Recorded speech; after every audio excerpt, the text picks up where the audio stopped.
Ассалаумағалейкум, құрметті кітап құмар оқушылар. Бүгінгі өткерілетін библиографиялық обзорымыз Махмуд Қожа Бейхудидің өмірбаяны һәм оның шығармалары хақында. Махмуд Қожа Бейхуди 1875 жыл һәм 1919 жылларда жасап өмір сүрген өзбек ағартушылығы һәм жәдетшілік әрекетінің тек арын салушылардан бірі. Ол заманауи пікір еркін білімлендіру һәм баспасөз арқылы халықты ояту идеясында жасаған.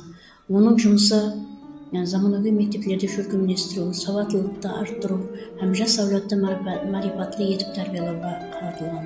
Ол 1911 жылы Айна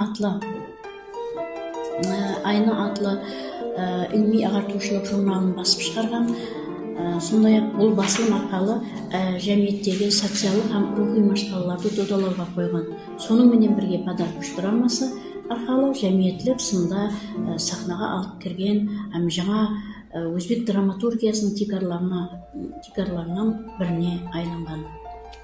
Бейхудидің мақсат һәм идеялары бүгінгі күнде де өз әһмиетін жоғалтпаған. Оның шығармалары білім, әдеп, крамлық, адамгершілік һәм миллеттің рауажлануы жолындағы педагогтік ниеттің үлгісі болып табылады. 2024 жылдың 22 ноябрьде Өзбекстан Республикасы президенті тарапынан драматургылық үшін Махмуд Қожа Бейхуди атындағы арнаулы сыйлықты көркемдестіру хақындағы қарарына қол қойылды. Сондай-ақ елімізде осы жылы октябрь айында Махмуд Қожа Бейхудидің 150 жылдығы